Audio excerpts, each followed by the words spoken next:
Chicos, ¿estamos? Bueno.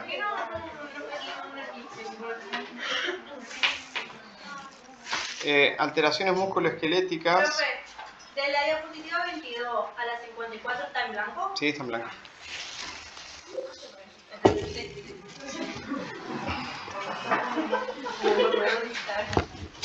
El sistema musculoesquelético, ¿qué es? Como dice ahí, ¿no? El sistema es un sistema locomotor el que nos permite movimientos sincronizados, movimientos de rotación, ya vamos a ver los de diferentes tipos, ¿no? Pero es lo que permite esa sincronización entre el músculo y el hueso. Por eso se divide en sistema muscular y en el sistema esquelético. El sistema muscular, todos los músculos del cuerpo. Recuerden que los músculos están unidos al hueso. ¿Está? ¿Por qué están unidos al hueso? ¿A través de qué? Bien, perfecto. ¿Qué pasa? Los tendones nos van a permitir... El músculo no se mueve así. El que se mueve es la articulación gracias a los tendones, ¿no? En cambio, el sistema esquelético tiene como componente principal los huesos. Estos se unen entre sí y forman las articulaciones, dando a nuestro cuerpo un esqueleto fuerte y a la vez móvil, como dice ahí, ¿no? Tenemos 4 tipos de huesos, los que nombra ahí y los que están viendo. Corto, plano, largo, irregular. Esto es importante definirlo así, qué tipo de huesos, porque si vamos a empezar a hablar de fracturas, ¿no? No es lo mismo un hueso largo que un hueso más corto que se fracture. ¿Por qué piensan ustedes que no es lo mismo? ¿Es lo mismo un cúbito que un fémur? Por supuesto que no, ¿no? En tamaño. ¿Y en qué más? En la clase del tipo de tratamiento que se va a dar, si Bien. depende de la cirugía o... ¿Qué más? ¿Qué dijiste? El tiempo de recuperación. El tiempo de recuperación, perfecto. Un hueso largo con al plano, que son diferentes. Bien, ¿qué más? ¿Por qué piensan que no es lo mismo? Ahí dijeron la recuperación, el tipo de tratamiento, ¿qué más? El tiempo de la formación del callo óseo no fractural. La función que cumple. Ay, yo iba más por eso, por la función que cumple, ¿no? Porque el callo, en definitiva, van a ser casi todos iguales, ¿no? La formación del nuevo callo, de la prolongación del hueso, va a ser exactamente igual en todo. Pero va en el tipo de función que cumple. No es lo mismo el fémur que el húmero, en base a la función, ¿no? Que es sobre el peso y demás, ¿no? Los huesos planos los encontramos en el cráneo, como ven ahí. ¿En qué otra parte? ¿Dónde tenemos otro hueso plano? Bien, la escápula, el esternón. ¿Qué función tiene un hueso plano? Protección, ¿sí? Protección. Aparte, ¿qué característica tienen los huesos de protección? ¿Qué característica tiene el hueso que protege? No es lo mismo cortar un fémur que cortar un cráneo. Lo vemos así a los dos y son totalmente diferentes. ¿Pero por qué? Porque son compactos. ¿Cuál es compacto? Claro. O sea, es más firme, digamos, ¿no? Porque no tiene la parte esponjosa. Me completo. ¿Y cuál es más liviano entonces?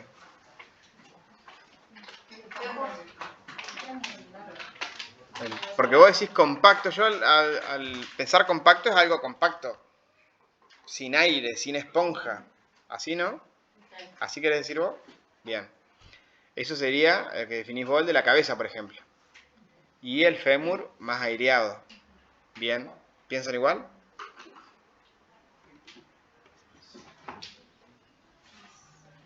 ¿Sí? Pregunto. Es totalmente al revés. ¿Por qué? Porque el hueso esponjoso te va a dar mayor liviandad. O sea, si no, tras que lo tenemos cabeza grande, vamos a andar así para todos lados. La cabeza nos va a pesar no sé cuánto. Lo que tiene el esponjoso, que se llama, el espacio se llama... Lo dejo de tarea. ¿Cómo se llama? El esponjoso, el espacio esponjoso no me sale en este momento. No puedo creer. Diploico me salen, pero no es diploico. Bueno, ese hueso esponjoso te va a dar protección frente a los golpes. ¿Por qué? Porque se va a distribuir más. ¿Sí? Es más difícil fracturar un cráneo que fracturar un fémur. El fémur, al ser más compacto, porque tiene que sostener fuerza el fémur, es compacto. En cambio, el hueso del cráneo son huesos planos, son huesos porosos, que si le hacemos un corte está lleno de aire y celditas.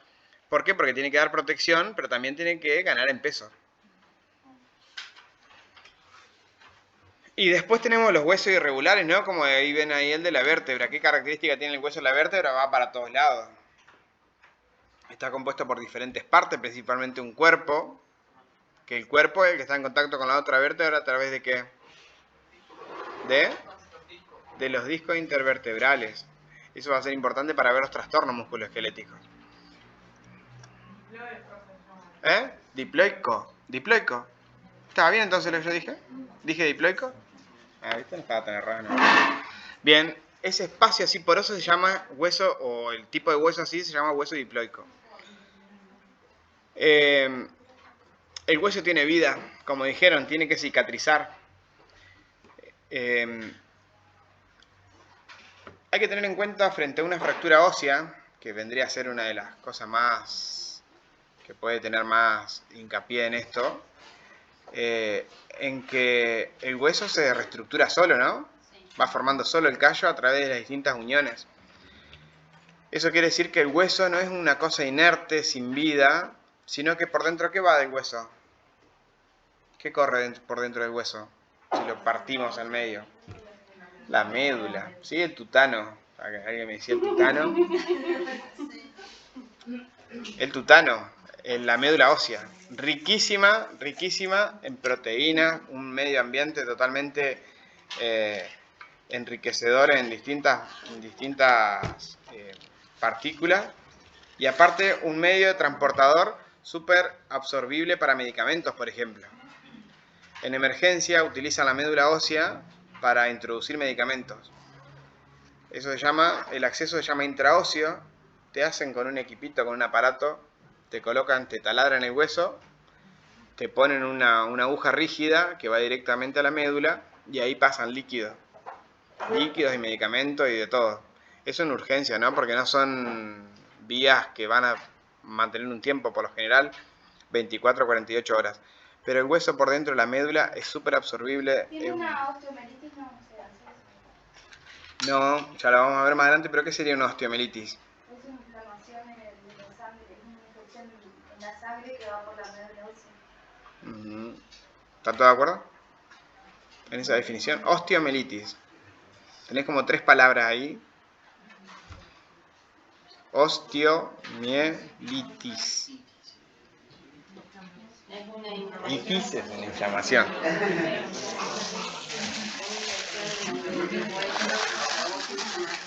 ¿De qué? ¿Pero de la parte interna o de la parte externa?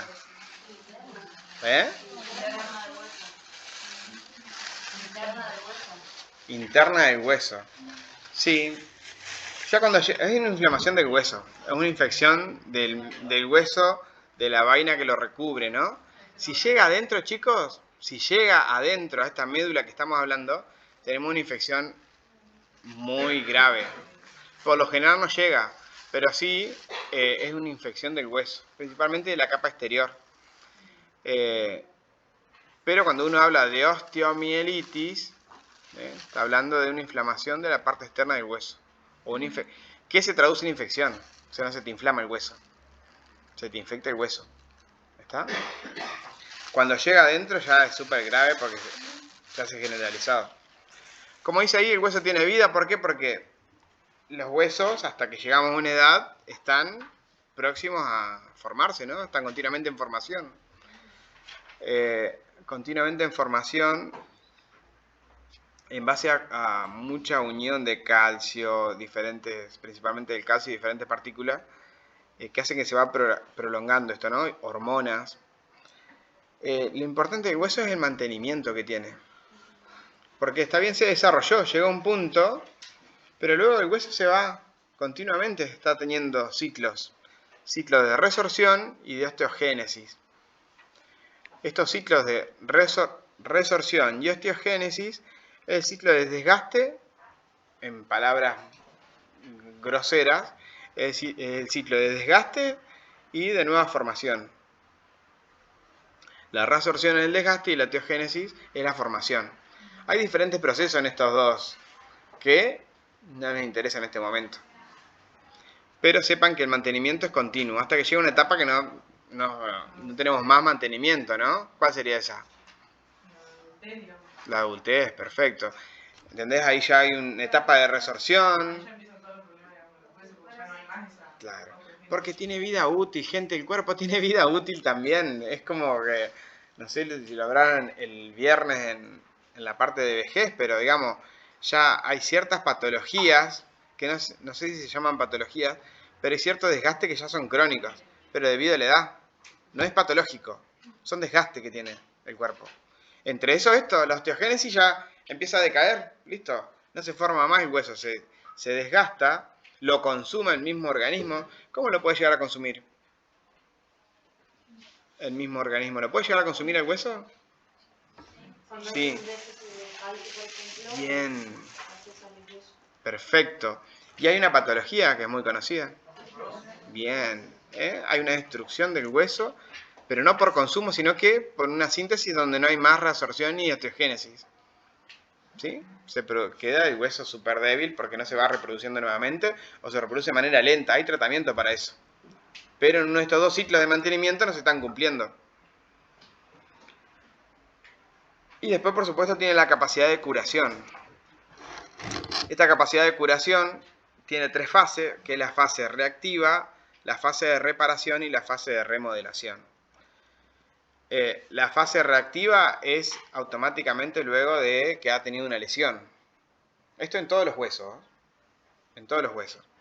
Automáticamente que ha tenido una lesión, ¿qué es lo que pasa? Hay inflamación, hay edema, hay hematomas, hay desgarro, hay un montón de micro. Si uno hace, por ejemplo, una resonancia, luego de una lesión enseguida, van a decir, che, tenés hecha pedazos la rodilla. Y no, ese fue el daño. Vas a leer hematoma, desgarro, microdesgarro, fracturas, edema, todo eso. Lees eso y no, gente, esa es la parte reactiva. ¿Qué se pasa? Se inflama, aumenta la circulación. ¿Para qué aumenta la circulación? Para que haya más formación de vasos y que se vayan entrelazando. ¿Sí? Por eso es importante la proximidad de los huesos. O sea, si yo tengo un fémur que lo dejo así y así de una punta a la otra, vamos a tardar 45.000 años hasta que se forme el callo. ¿Qué pasa? ¿Qué hacen las fracturas? Las aproximan. Las aproximan para que estos dos procesos de osteogénesis sean más rápidos. La fase reactiva tenés inflamación, en donde hay inflamación porque hay aumento de la circulación. Y si hay aumento de la circulación, ¿cómo va a estar esa parte de la fractura? Al tacto. Bien, gente. Y no va a estar infectada. No es que esté caliente porque esté infectado. No es que esté inflamado porque esté infectado. Está inflamado porque hay una etapa reactiva que reaccionó a ese daño que se ha producido. ¿Sí? Siempre va a aumentar la circulación en una etapa en donde hay una reacción. La otra etapa es la de reparación, donde ya los vasos sanguíneos se han entrelazado y demás, y ya hay producción de hueso. ¿Para qué necesitamos los vasos sanguíneos? Para transportar calcio. Es inteligente el cuerpo, ¿no? Solito nomás se acomoda. Si empezáramos a ver cómo lo podemos arreglar nosotros, no creo que lo logremos. ¿Qué hace primero? Aumenta la circulación sanguínea. ¿Para qué? Para que en una etapa de reparación lo que vaya a hacer es liberación de calcio para que se empiecen a producir las prolongaciones. Y por último la etapa de remodelación, que ahí ya están unidos, ya tenés un hueso compacto, firme, y se produce el callo, ¿no? La articulación, y esto es importante que lo lean del Brunner y que lo sepan bien, las distintas partes de una articulación. Porque ¿qué pasa? Cuando estamos hablando de músculo esquelético estamos diciendo que es la coordinación entre los músculos y el hueso para que haya movimiento. y los principales movimientos los vamos a tener en la articulación, ¿no? Como ven ahí, la articulación está formada por dos huesos, que lo importante es que los mantiene sostenidos, ¿no?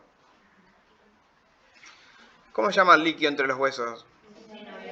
Bien, bien, bien, bien. ¿Cuántos mililitros tiene?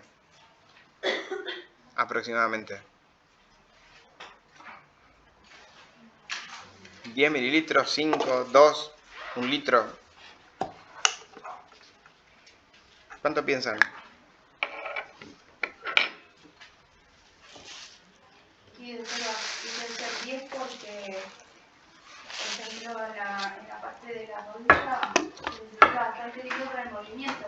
Una vez que se pierde ese líquido, después ya no es el mismo movimiento, se hace el similar. Bien, 10 mililitros decís vos. 10 mililitros para mí es un montón. Un montón. El líquido sinovial es apenas una capita. Apenas, estamos hablando de, no sé si llega al mililitro. Pero ¿para qué? Para evitar el roce. ¿Sí? ¿Qué pasa cuando perdemos líquido sinovial? ¿Nos duele? ¿Lo pierden ustedes al líquido sinovial? ¿Quién lo perdió? ¿Qué dijo? ¿Fu? Mi mamá, no yo. Ah. ¿Qué le pasó? Tiene problemas con los meñiscos. Uh-huh. Es por la edad también, ¿no? Por supuesto. Porque como todo se va adaptando. Por eso por ahí cuando nos hace ruido nosotros decimos estoy oxidada. ¿Qué pasa a los futbolistas que se infiltran? A los deportistas que se infiltran. ¿Dónde se infiltran, gente? En el líquido sinovial. ¿Para qué? Para que lo infiltran, aparte con anestésicos, con antiinflamatorios. Aparte mejoran la lubricación de esas articulaciones. Los vagos quedan hecho un avión. Se pasa el efecto de los medicamentos y después terminan como Batistuta que no pueden ni caminar, ¿no? ¿Saben lo de Batistuta, no? Batistuta, los maliolos. Los maliolos no tienen este movimiento. ¿Vieron el movimiento del maliolo, no? Para todos lados. De tanto inyectarse con cosas, con medicamentos, ¿no? Con poco control antes del fútbol, ahora está mucho más profesional. No tiene líquido y las articulaciones se han soltado. El vago no puede hacer esto con el tobillo. No puede hacer lo que hacemos nosotros. Le quedó ahí. Medio que camina como tipo robotito. Poco cuidado, ¿no? Los futbolistas. Todas las personas que se infiltran son poco cuidadas porque eso realmente es como... Te haces un analgésico un poquito para que puedas rendir después mucho. Ese líquido sinovial está dentro de una cápsula articular. La cápsula articular está sostenida por los tendones, por los meniscos, en el caso de la articulación de la rodilla, ¿sí? Los tendones son unas fibras muy duras, con poco movimiento, que son los que sostienen el músculo y el hueso. Cuando hay una fractura, hay una rotura de tendón o una lesión en algún tendón, a contraerse. ¿Qué es lo que le pasó? Otro ejemplo de futbolista, a Gago, ¿no? A Gago cuando se cortó el tendón de Aquiles, que fue espontáneo. ¿Qué pasa? Los tendones al ser duros se cosen nuevamente. Tiqui, tiqui, tiqui, tiqui. La cirugía los cosen. Yo creo que Gago ya tenía roto el tendón de Aquiles. Como 2 veces. Sí, sí. Y bueno, no sé si en el mismo lado fue Una diferente. ¿Diferentes lados? Qué loco. Los huesos se retraen. ¿Por qué? Porque es que está sosteniendo tensión contra el hueso. ¿Sí? Contra la articulación. Entonces los tendones son duros. No sé si han escuchado algunas veces que... No, porque me cortó hasta el tendón. Si cortás el tendón, chicos, se te arruga, se te arremanga la mano, por ejemplo. Se te arrolla el pie. No se cortan los tendones. Los tendones sí son blancos, todo. ¿Vieron que? No, me llevó hasta el tendón. Me raspé tanto que vi el tendón. Eso es puro verso. Los tendones son, sí, muy duros. Es difícil de cortar, es difícil de romper. Realmente tiene que tener o una fuerza a contrafuerza o a contradirección, digamos, que realmente esté sentido aparte esa parte, porque es difícil de romper un tendón. Bueno, mi hermano se lo cortó porque casi se corta el dedo. Le quedó colgando el dedo. Y el dedo le quedó duro. Claro. No lo puede doblar. Tiene duro. ¿Pero lo operaron? Sí, pero Ajá. le quedó mal. Y capaz que quedaba cortado. Y sí, no, es que el dedito le quedó unido por nada prácticamente. y no lo puede mover. Sí, hay cirugías. Ustedes ven las cirugías traumatológicas y es un... Pasame la pinza, trae el martillo, dame el taladro, parece... Sí. Sí, un carpintero, el serrucho, cortan, pegan el martillazo. Los clavos endomedulares te pegan el martillazo. Y cuando uno ve una mano o un pie todo enclavijado, así, ¿qué hicieron ahí? Porque lo ve a través de las radiografías, ¿no? Por ahí hay cosas que no se pueden reparar. Y al no poder reparar un tendón y te queda la articulación, te queda fija. De alguna manera no podés dejar el dedo colgando. Ponelo fijo, déjalo ahí. Bien, los músculos esqueléticos tienen la capacidad tienen la capacidad y nosotros tenemos que valorar la contracción, el tono y la acción muscular. Siempre tenemos que valorar eso, chicos, de los pacientes, siempre. A ver, contrae el músculo. Mirá qué músculo que tenés. Pero no lo hacemos en joda. Lo hacemos para ver la contracción y el tono. Porque no es lo mismo un viejito flácido.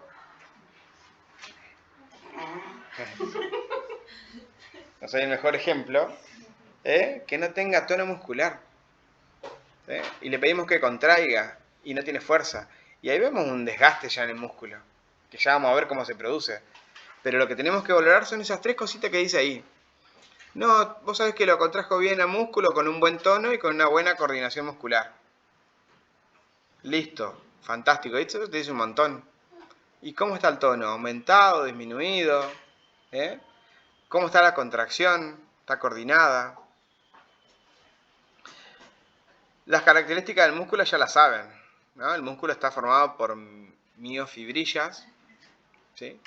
Que esas forman todo el músculo y esa coordinación muscular va a hacer que valoremos estos tres puntos, ¿no? La contracción, el tono y la acción muscular. Toquemos a los pacientes, chicos. Si no tocamos las piernas, si no tocamos las pantorrillas, si no tocamos los bíceps, no estamos hablando de tono muscular. Y estoy hablando de eso porque son los más grandes músculos. Un paciente que no tenga pectoral, por ejemplo, es un paciente que tiene alterado uno de los músculos respiratorios. Un paciente que no tenga cuádriceps es un paciente que va a deambular poco. Que la pantorrilla sea chiquita, va a deambular poco. No va a tener estabilidad, no va a tener fuerza. No le vamos a pedir, a ver, abuelita, vení, parate, caminá, por más que tenga toda la actitud del mundo. Eso va en función de nuestra valoración. Mi abuelo trabaja en ferrocarril y cuando estaban haciendo mantenimiento de las vías, pasó la máquina cortadora y le quedaron las piernas de la máquina que corta de las vías. Le sacaron, era tan grande que no lo pudieron hacer en San Martín, no tenemos que llevarlo a Buenos Aires. No tiene músculo, no tiene arteria, no tiene arteria. ¿Lo amputaron? ¿Lo amputaron? No, se lo reconstruyeron, por eso no lo hicieron acá sino en Buenos Aires. ¿Y qué músculo le sacaron? La parte ¿Los gemelos? Eso.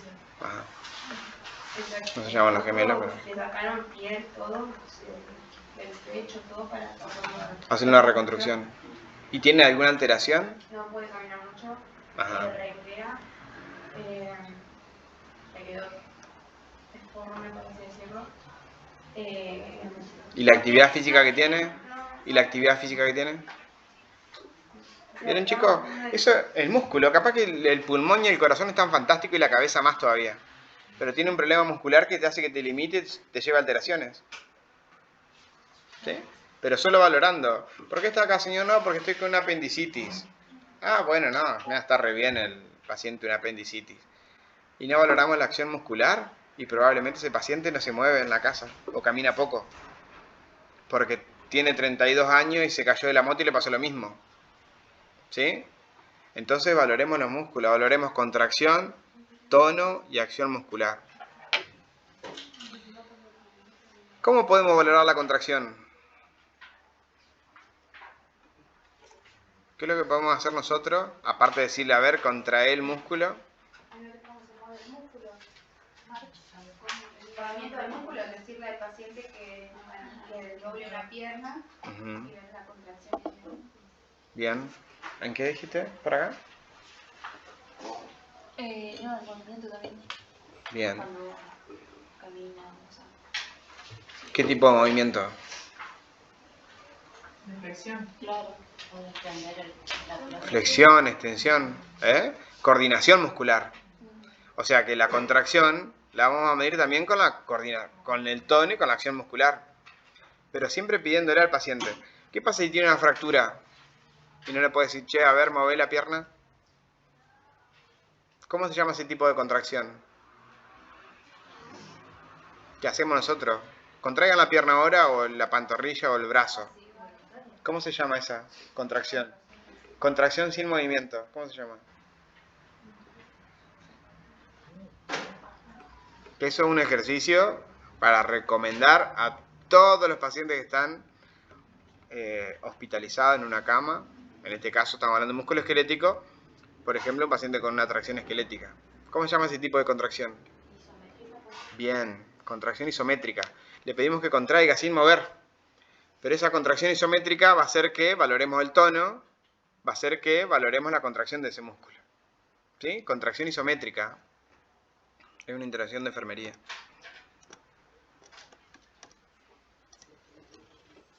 Y por supuesto que cuando uno habla de estos tres episodios, ¿no? Que es contracción, tono y acción muscular, vamos a valorarlo a través del ejercicio. Un músculo en desuso. ¿Qué piensan ustedes cuando uno habla de músculo en desuso? Que no lo usa más. ¿Como cuál? ¿Qué ejemplo me pueden dar? Una persona con cuádriceps. Ajá, bien. ¿Qué músculo no usar más? ¿Y qué característica va a tener ese músculo? Bien. Ujú. ¿Quién dijo flacio? ¿No? Bien. Puede ser que esté flácido, como no, ojo. Yo porque mi paciente tiene hemiparesia Hemiparesia. Ajá. y ella, digamos, tiene el movimiento, sí, lo estira, pero ya no, digamos, tiene la banda neural poca y yo tampoco. Claro. Tampoco es que te firme. No, ya. Pero vos al tener hemiparesia tenés un leve movimiento. Pero ella no lo hace directamente. Bueno, sí, ya está. Pero cuando uno habla de músculo en desuso, quiere decir que el músculo no lo usa más. ¿Sí? Y que cuando uno tiene músculo en desuso pierde el tono. ¿Qué tiene? La pantorrilla le queda plana. Sí. El cuádriceps te queda plano. No, La misma piel, digamos, ya de ella tiene 90 años, ya está flácida, digamos, no tiene tono muscular. Claro. Yo le toco y ya le toco el hueso directamente. Pierde el volumen del músculo. Por supuesto. Chicos, nos tiene que llamar la atención. Y eso se llama valoración, digamos, en la observación, en el examen físico. ¿Qué vamos a valorar de los músculos? Si se mueven o no se mueven. No, chicos, vamos a valorar las formas. Vamos a valorar si están presentes, si están redondeados, si no están planos. Eso lo tenemos que ver. Eso no se toca. Eso se ve. Un músculo en desuso se ve. No puede ser. ¿Vieron que acá tenemos esta formita, no? No sé si conocen algún paciente que tenga alguna ACV o algo. Esto lo pierden. Le queda plano. Te queda plano el dedo. ¿Por qué? Porque perdés este músculo. Pero es una pavada. ¿Eh? Pero te das cuenta que perdés este músculo de acá arriba. ¿Por qué? Porque no moves más el dedo. Entonces te queda plano acá. Y así las piernas, así los pectorales, así los brazos. ¿Sí? Bien, el sistema musculoesquelético nos permite los diferentes movimientos. Y hay que saberse los movimientos, ¿no? ¿Por qué? Porque los pacientes, por ejemplo, la fractura de cadera, cuando lo lateralicemos vamos a buscar un movimiento de abducción de las piernas. ¿Sí? Que no se junten. Una fractura de cadera no puede estar juntas las piernas. No puede estar rodilla con rodilla. Cuando lo damos vuelta principalmente. Sin, ¿eh? Con una almohada en las piernas completas para que no. ¿Para qué? Para mantener en abducción. ¿Sí? No aducción. Si yo, cuando hablo de aducción, de movimiento de aducción, son movimientos que van hacia el cuerpo y aducción lo separo del tronco. Lo separo de la línea media. Si yo hago una aducción, estoy trayendo los brazos, las piernas, lo que sea, hacia el tronco, hacia el medio. Y la abducción, que es lo que buscamos en una paciente o en un paciente con fractura de cadera, es retirarlo del tronco, ¿no? Por eso cuando las criaturas tienen fractura de cadera le ponen el yeso así todo ¿Las En quién? su momento, las criaturas de menos de un año Ah. ponen el yeso. En su momento, Sí, sé que te hacen una ecografía ahora cuando vos nacés, pero no sé para qué es. es Para eso. para ver si, Sí, te hacen ecografía de cadera. para ver si no tiene alguna deformidad de la cadera. Ya directamente, si el día de mañana puede llegar a ser que tenga una pierna más corta que la otra. Ah, mira. Yo vi un nene con un yeso pobrecito. Y No pero... todo el tiempo, o sea, era todo desde acá.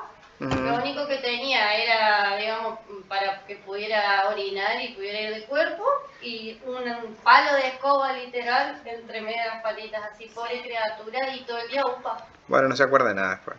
No sé, pero lo voy a Esa hacer es 2 veces. esa es la principal. ¿Te acordás cuando tuviste yeso? No, no me acuerdo. Ya está. Otro tono que me olvidé, muy importante.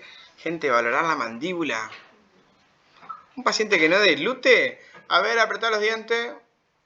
No llega. Le tocas acá, no tenés músculo. Y vos sí tenés que tener músculo en la mandíbula para valorar la deglución, por ejemplo. No quiere decir que por más músculo que tengas, vos vas a deglutir bien. Pero por lo menos para valorar el movimiento de la mandíbula. Los movimientos de circunducción, como ven ahí, que gire, hay articulaciones que giran completamente.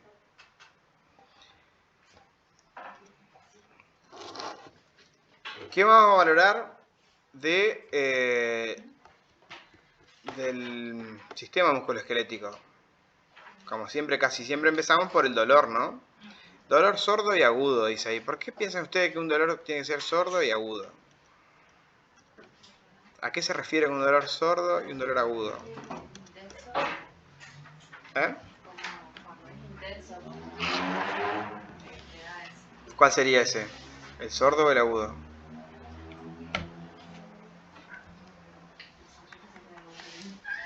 ¿A qué se refiere con dolor sordo? El sordo será como crónico, como el que uno ya está acostumbrado, digamos, ya lo tengo, ya está.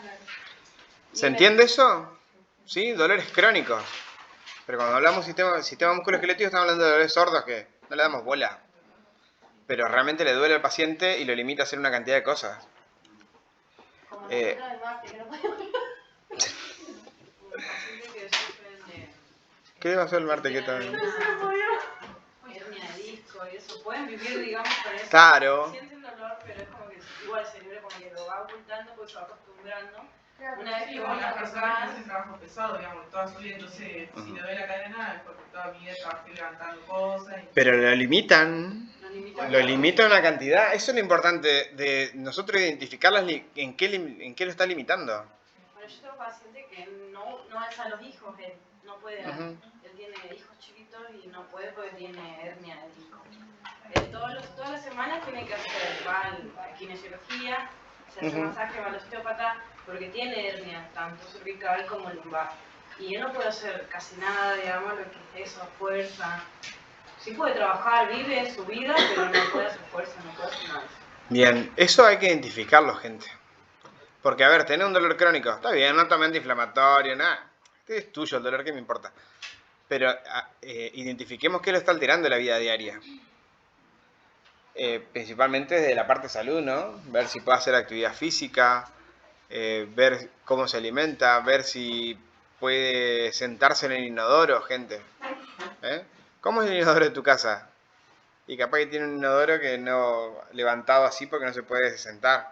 Porque la gente, y ahora cuando vayamos al barrio, eso va a ser lo más interesante, digamos, se va adaptando a las situaciones que tiene. ¿Sí? Aquel que no se ate los cordones. No me ato los cordones. Se compró una zapatilla. ¿Vos ves una zapatilla así? Che, no, esa zapatilla. No, lo que pasa es que los juanetes no me dejan. Los callos. ¿Los qué? Claro. Claro. Todas esas cosas nos tienen que llamar la atención. Eso lo vemos en la valoración. Pero no la valoración para jugar. Che, mira, tiene unas crocs. Que no son crocs porque salen más caras. Son las paraguayas, las chinas. Las que te juntan olor a pata nada más. Pero bueno, frente al dolor, hay que identificar los dolores crónicos, estos dolores sordos cuando hablamos de articulaciones.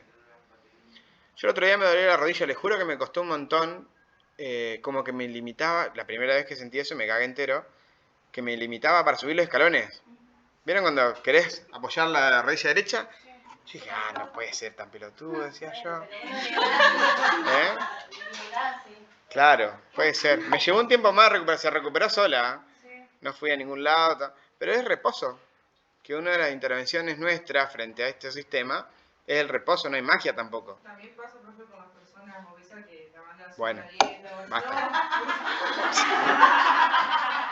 Ya sé. No, me refería, por ejemplo, a uno de los chicos le tocó ayer una paciente obesa y ponele, capaz que le dolía mucho el cuerpo todo de moverse Sí. por el peso, porque el hueso no soporta, digamos, el peso. Y tampoco tiene intensidad muscular porque es grasa. Claro. Entonces por ahí si te mandan a hacer una dieta, te mandan a hacer ejercicio, te mandan a kinesiología, que pasa mucho con los pacientes obesos adultos, digamos, que le mandan a hacer ejercicio, pero se están copiando las articulaciones, digamos. Y yo lo traigo de ejemplo a esto, pero no para... Pero lo traigo de ejemplo porque ese dolor, que yo lo menosprecié, es como que me limitó, porque yo no fui a jugar a la pelota como por 3 semanas. Y ya está. Y si ese dolor crónico lo mantenés, no va a jugar más a la pelota. Y listo, ya está, sonaste después. Pero esos dolores, vuelvo a repetir, ya para cerrarlo, hay que identificarlo, pero más que nada la parte que las limitaciones que lo lleva a los pacientes. ¿Dolor agudo? ¿Eh? ¿Cuál sería el dolor agudo? Una quebradura. No, ¿Qué te puede hacer un dolor agudo? Es un dolor que no es soportable. Bien. ¿En qué situación puede ser? Aparte de la fractura, que sería el dolor más. Y en el momento que Un desgarro. Un desgarro duele como duele un montón. Una luxación. Pero el desgarro yo creo que debe ser un dolor más intenso. No tuve, pero las personas se tiran al piso. ¿Quién tuvo un desgarro? ¿Y? ¿Les dolió mucho? Chicos, todos trabajan en una mina ustedes. Ah, los zapatos. ¿Con los zapatos altos? No, todavía no. Che, esto está quedando grabado. Vamos a ser más serios. No, yo soy calistenia, sí. Calistenia haciendo, Siempre te oí. desgarré todo esto, no me podían apoyar la mano. Ajá. Estuve un mes haciendo kinesiología porque no me podían tocar. ¿Y vos dónde tuviste el desgarro? Yo tuve un desgarro en el glúteo medio Ajá. y no me podía sentar porque fue justo en la articulación del fémur con la cadera. Ajá. Así que era siempre de cortar. Pero el momento del desgarro. Seguí bailando. Ah, bueno, estaba con anestesia general tenía. ¿Y vos? El momento del desgarro. ¿Tuviste dolor? Sentí un calor nomás, Ajá.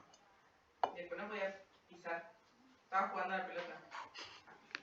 Pateé y me empezó a sentir un calor y se veía algo rojo así que bajaba la sangre y me quedé, digamos, ahí, pisaba y no podía. Pero se siente como que te tiras, tiras, Claro. sentís literalmente el desgarro. El desgarro se produce por eso mismo, por el estiramiento de la fibra muscular. ¿Vieron cómo está formado el músculo, no? La miofibrilla, todo eso. A ver, gente, no calentá, está fuera de estado. Querés perrear, todo eso. Y sí.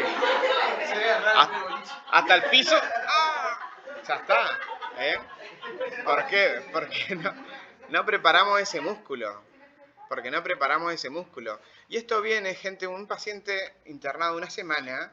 Ese músculo, Dios mío, hay que tenerle paciencia. ¿Y sí? ¿Le va a doler? Ah, dale, hacete si hace una semana que estás en cama. El músculo hizo así. Bueno, pero un Se día arrolló. que esté en cama completo, la persona ya es como una semana de pérdida de movimiento. Por eso, Sartori hablaba, pues yo lo escuchaba, no sé si lo nombró el otro día. Un día en cama de un paciente viejito son 15 días de rehabilitación. O sea, es el equivalente. Imagínense ustedes no levantarlo al viejo. Y si lo levantamos no le tenemos paciencia porque dice que le duele. ¿Qué te va a doler? Dale. Y sí, le va a doler por esto, por esta situación del músculo. Ni hablar de las articulaciones. Parestesia, ¿qué es? Es cuando no lo puede mover, pero no, cuando no tiene sensibilidad. O sea, Bien. lo puede mover, pero no tiene sensibilidad. Bien. Eso también nos va a llevar producto de la inflamación. O sea, cuando tenemos una zona que está comprometida, vamos a tener todo esto, un dolor que con el paso del tiempo va a ser sordo, pero principalmente agudo, vamos a tener parestesia, vamos a tener inflamación, ¿sí? En la zona.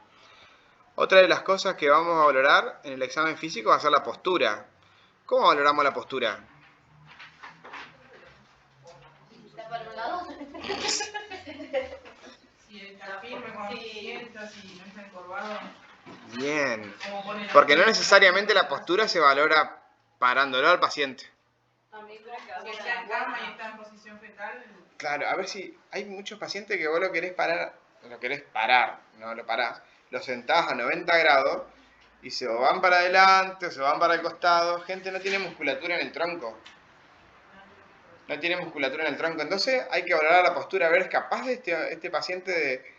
Y si vos decís, lo sentaste a 90 grados y se te empieza para el costado, y va a ser muy difícil pararlo. Y que mantenga la postura recta, erguida. O que tienen algunos una pierna estirada porque no la pueden mantener flexionada bien al ser. Entonces se va la pierna para adentro. Claro, ¿cómo se llama eso? Cuando la pierna se va para adelante. O el pie te queda hacia adelante, mejor dicho. Que hay una retracción del tendón de Aquiles. Pacientes postrados o mucho tiempo en cama, ¿qué pasa con los tendones? Al no moverlo y al músculo no utilizarlo, se retrae, ¿no? El tendón de Aquiles, que es un tendón así, empieza a... ¿Y qué pasa con el pie? está para adelante. ¿Cómo se llama? Es una pau. Piedra no, pero... No, es el...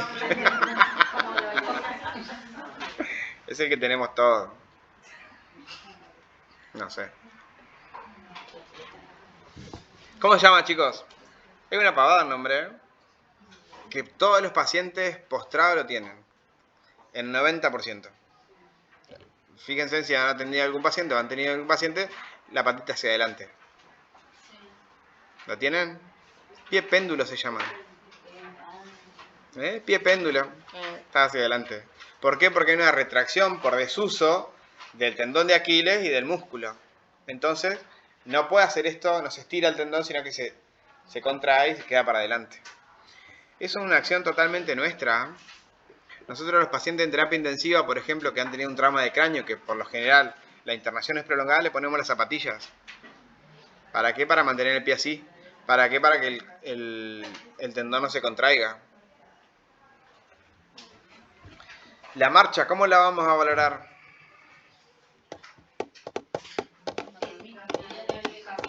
Bien. ¿Cómo se llama una marcha anormal? ¿Cómo se llamaría? Que va para todos lados.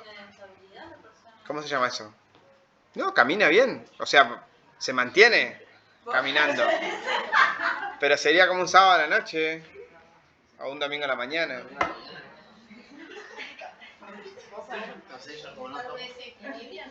No. ¿Cómo se llama la incoordinación a la marcha?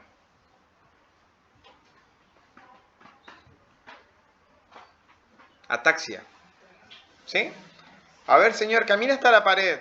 Y va el señor caminando a la pared, tiqui, tiqui, tiqui. Y esa incoordinación es muscular y es neurológica. ¿Por qué? Porque tenemos un problema de equilibrio que lo da el cerebelo y tenemos un problema de reacción muscular que lo va a dar la pierna, ¿no? La marcha la debemos valorar. Todos los pacientes tenemos que hacerlo andar. Tenemos que hacer que caminen. ¿Hay enfermedades neurológicas que pueden intervenir en eso, digamos, Por supuesto. por ejemplo, capaz que nosotros pensamos que es una falta de muscular fuerza y una enfermedad neurológica? El cerebelo es el que te da a vos la acción muscular, o sea, la coordinación. Es el que te permite con los ojos cerrados tocarte la punta de la nariz. ¿Sí? Yo de pedo me la toco. Pero, ¿vieron la prueba esa que cerré los ojos? ¿Ven? Hagan. A ver, ¿qué? ¿Hay algún problema con un cerebelo acá? Hagan así. Cerrad los ojos y tóquense en la punta de la nariz. No, pero rápido. ¿Qué? Así tiene que ser rápido.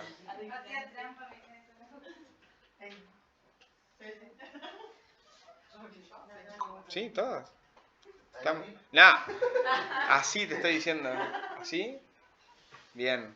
Chicos, eso es un problema de neurológico, si hay alguna alteración. ¿Por qué? Porque no hay problema muscular. Vos decís, che, mirá el brazo que tiene, mirá que... O sea, no tenés problema de tono, contracción ni de movilidad. Tenés un problema de coordinación. Entonces ahí ya vas descartando que sea un problema musculoesquelético. La integridad ósea, ¿cómo la vamos a valorar?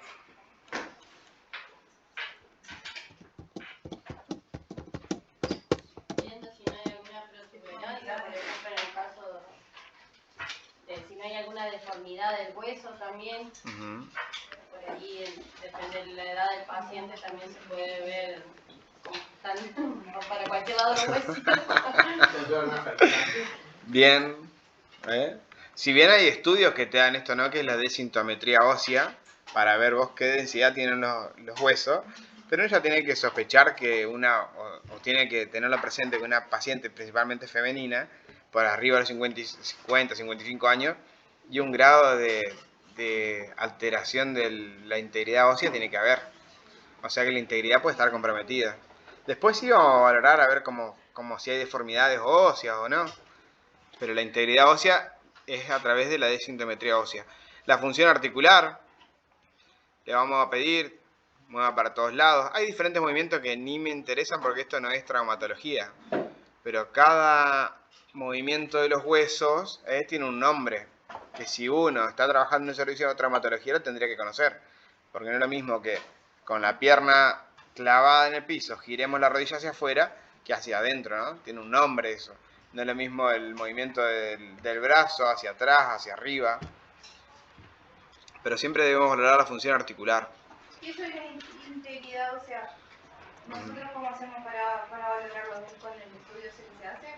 Sí, digamos sospecharla siempre, la integridad ósea. Porque nosotros no sabemos saber si hay una No, una claro. estructura. Sí le podemos, si tiene antecedentes, Sí, por supuesto. Y bueno, la fuerza y el tono muscular debemos tocar a los pacientes. Yo justo, ¿qué día es hoy? Hoy es viernes. El miércoles a la mañana le estaba por dar un té a un paciente, ¿no? Veo así, lo veo al viejo sentado ahí, vuelvo hacia atrás en la habitación, veo que estaba solo porque pasé así, lo miro, estaba con el té arriba de la mesa, ¿no? Y pasé de largo y como que mi subconsciente dijo, no, che, devolvete y fíjate qué le pasa. Como que vuelvo para atrás así y le digo, ¿está solo usted, señor? Sí, no sé. Y la cosa estaba solo. Y le habían dejado el té arriba de la mesita con el pedazo de pan, ¿no? Y yo decía, ¿en qué momento va a comer, pobre hombre? Porque había estado re lejos. Le digo, Sí, como que está ahí y no llego. Y como que me agarró algo a mí espiritual así. Y dije, ya bueno, pobre hombre, voy a ir. Y vos sabés que yo, y ahí pequé yo de sobreprotector, porque agarré, corté un perfil, le dije, no, lo quería agarrar el paciente, no, y yo no, aparte yo estaba apurado. Lo quería agarrar, pero mirá qué daño que hacemos. Traigo a colación esto porque nadie es perfecto y todos cometemos errores, y está bueno trabajar sobre eso y hacerlo ver, porque, claro, el hombre, no, dame yo, yo tomo, no, dale, tomá. Yo, ¿cómo se llama? Abuelo le decía y todo. Todo mal. Abuelo, quédate quieto, apurate y dale tragá. Entonces, y claro, después me ve la supervisora de ahí, porque yo no tenía que por qué estar ahí. Me ve la supervisora y me dice, Darío, él toma solo. Me dice, digo, yo tenía miedo que se volcara, que el té estaba caliente, bla, bla. Así, se le dijo, bueno, agarrarlo vos. Así lo agarraba, ¿no? Uno valora la función articular, así los brazos hacía, el tono, una fuerza tenía, agarraba el pan, lo masticaba y se tomaba el té, nada. Y yo estaba ahí como O sea, que autocuidado no hice nada, gente. ¿Se entiende, no? Esa parte de vos decís, che, motivalo a que se mueva, motivalo a que trabaje. Nada, porque agarramos ese pobre viejito, ¿viste? Y hacemos daño, y hacemos mucho daño porque los vamos llevando, los pacientes, a que ellos dejen de hacer sus cosas, ¿sí? Tal cual. Los pacientes viejitos que ingresan en que esto yo creo que ya lo dije, no sé qué con ustedes, que ingresan en un hospital, más del 50% sale usando pañales. Y sí, y un porcentaje alto también en sillón de ruedas. Pero los pañales más que nada, o sea, nosotros se los ponemos. O le ponemos sonda y después salen con pañales. Bueno, los tipos de fracturas son estas, y esta va a ser una pregunta de examen porque lo tienen que conocer, chicos. Las tienen que conocer a los tipos de fracturas. No.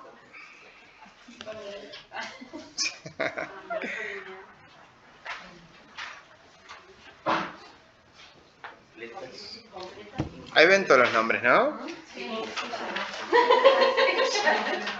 Eso porque no está en el grupo.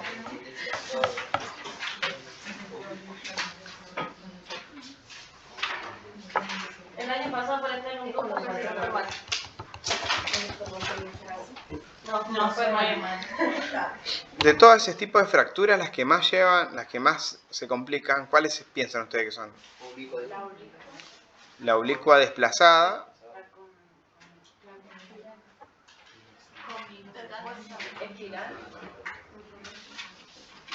La oblicua desplazada es una, porque ahí lesiona mucho. Abre, desgarra. Capaz que no sale hacia afuera, pero rompe mucho. Puede romper nervios, puede romper vasos. Y la conminuta, gente.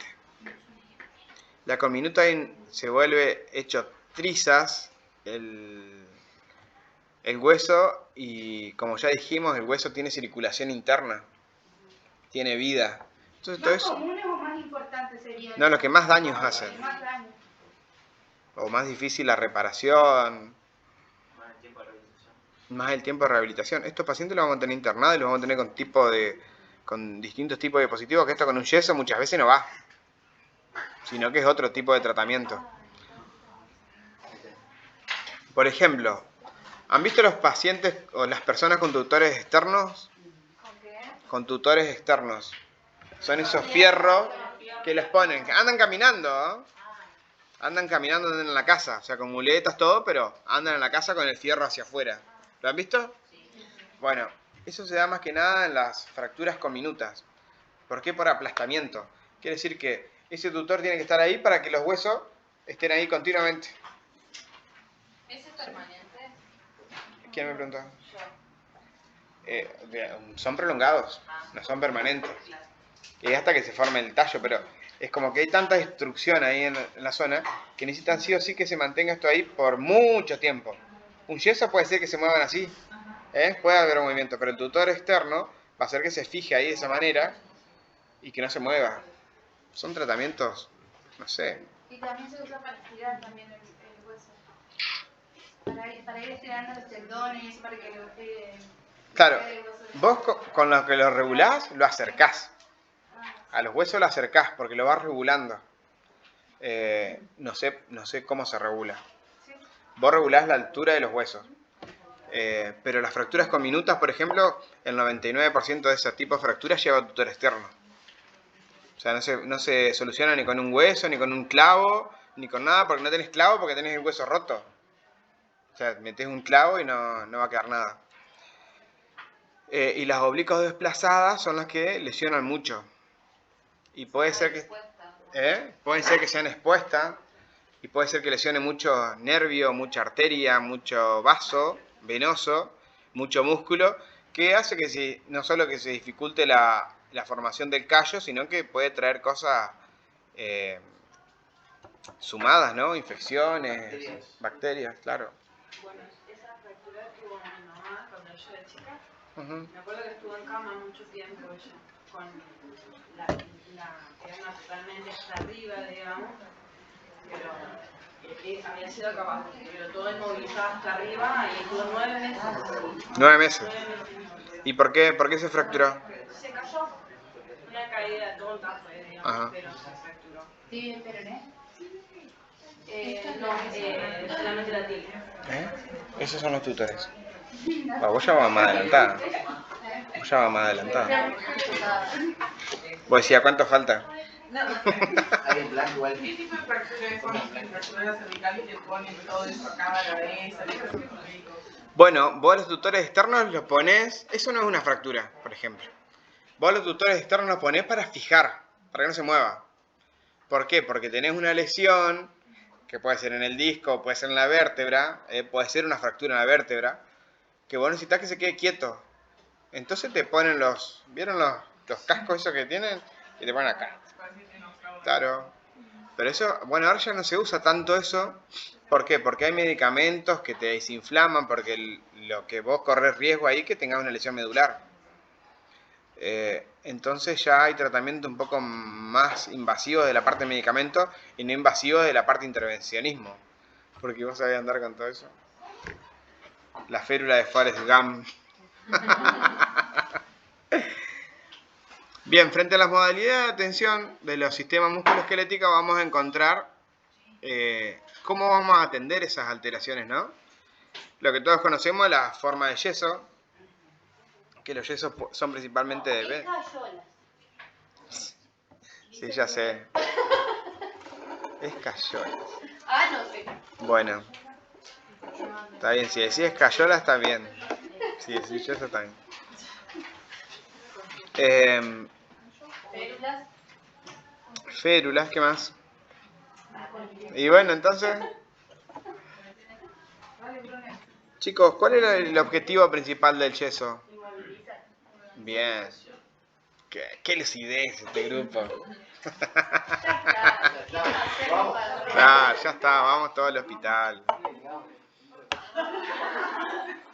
¿Qué otra función tiene el yeso aparte de inmovilizar? Aplicar presión sobre el tejido. Aplicar presión. No. No es bueno aplicar presión sobre el tejido, ¿no? ¿Proteger? Sí, va por ahí. Va por ahí. Inmovilizar es la principal, ¿no? Vos le ponés yeso para que se inmovilice la zona. Pero como ven ahí tienen distintos tipos de yeso, ¿no? Que abarca o no articulaciones. Entonces, el principal objetivo del yeso es la inmovilización, pero a su vez vamos a utilizar la palabra que... ¿Cómo es tu nombre? Que tiró Sandra, que es de proteger los movimientos involuntarios que tiene, ¿no? Por eso algunos yesos son hasta acá, otros yesos son hasta acá, otros yesos son hasta abajo de la rodilla, otros yesos son hasta arriba del muslo. ¿Por qué? Porque vos lo que buscás es proteger los movimientos. Entonces, y eso va en el objetivo del yeso. Si vos tenés una fractura de tibia y peroné, en donde con el movimiento del codo o podés llegar a mover ahí la fractura de tibia y peroné, de cúbito y radio. Está bien, no hay que corregirlo, profesor.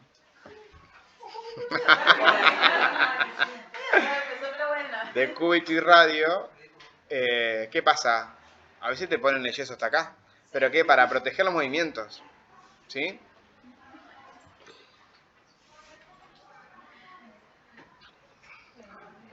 ¿Alguna vez han visto poner un yeso? Sí. ¿Ves? ¿Qué te quebraste? ¿Cómo es? ¿Quién puede contar cómo es poner un yeso? Es una pavada, gente. Es más, yo conozco gente que se pone yeso para tener un parte, se saca una foto y después se lo saca. Te alquila el yeso. Sí, pero dice que los enfermeros eso no lo hacemos, lo hace el médico. No, ya sé, pero... No, lo que debemos conocer nosotros, Gaby, es... aparte de eso, digamos que no lo vamos a preguntar acá tampoco, pero mínimamente, ¿qué es la parte que lleva? ¿Sí? Entonces, siempre abajo del yeso, ¿qué le ponen? No le ponen algodón. Gasa. Es gasa, algodón y el Otro yeso. ¿Cómo se llama? No es gasa. Es otro yeso. ¿Eh? Es una bata Bien, ese nombre tiene. No es algodón, no es gasa, no es yeso. Es obata se llama, que es como un tipo de algodón. ¿Eh? No, guata es la de la campera, no sé qué. Batas. O bata, que es como... sí, no sé la característica. Es como un tipo de algodón así, que eso se coloca sobre el miembro, ¿no? Y después, el yeso es el que se moja. Las vendas de yeso, vos las mojás, para eso tenés que tener mucha agua, ¿eh? Y una vez que se mojó completa la venda, la van aplicando. Y ahí la vas moldeando. Muchas vendas de yeso y la vas moldeando. ¿Qué es lo que hay que hacer en el moldeo? Evitar que haya presión. ¿Por qué? Porque se puede producir, digamos. Se puede producir edema. Ajá. Y te queda el brazo chiquito. Exacto. El dedo así explotado. La irrigación de la sangre también. Las úlceras.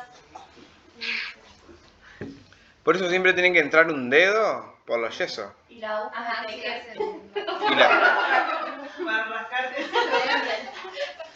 Yo nunca he visto, pero dicen que cuando sacan los yesos están... ¿Y el olor a podrido? Ah, bueno. No, en serio, es olor a podrido, porque queda toda la piel así, bueno, se pone oscura y se escama, y pica eso. Por eso digo, tiene que entrar la aguja del tejer. Es la única forma. Todo eso que dijeron se evalúa con la 5P. ¿Sí? La valoración de un miembro que tiene un yeso se evalúa con las 5P, que son si hay presencia de dolor, si hay palidez, si los pulsos están ausentes o no, si hay parestesia y si hay parálisis. Eso tiene que ser continuo, gente. ¿Sí? La evaluación de una extremidad donde tiene un yeso tiene que ser continua. Voy a la habitación, controlo la presión, le doy que tome los medicamentos, le toco la patita. Pero no para hacerle cosquilla. ¿Qué estás evaluando ahí? Si tiene boquilla, ¿no? Claro. Tiene sensibilidad. Bien, estás evaluando dos sistemas. ¿Cuáles son los dos sistemas que estás evaluando? Nervioso y uno es el nervioso. Sí. Y la No. circulación. Bien, y el vascular. Con el simple hecho de tocarle el dedito que te diga, ¡ay! ¿Viste? Ahí ya estás evaluando dos sistemas, que es el neurovascular. Nervioso y vascular. Che, ¿le está llegando la sensibilidad? Sí, fantástico, lo siente eso. No lo pinchemos. A ver, con una agujita le voy a agarrar, le voy a pinchar el dedo. Y no hagamos eso. Y después, vea, temperatura. Entonces evalúas los dos sistemas. Porque ¿qué puede haber? Puede haber edemas. Que el edema va a hacer que se comprometa la circulación. Porque el edema no se va a poder expandir más el brazo, ni la pierna, ni nada, porque va a estar el yeso. Entonces, ¿qué va a producir? Hay un síndrome que se produce. Bien, ¿qué es el síndrome compartimental? Se acumula líquido, digamos, El intestino. ¿Eh? Compartimental, el síndrome.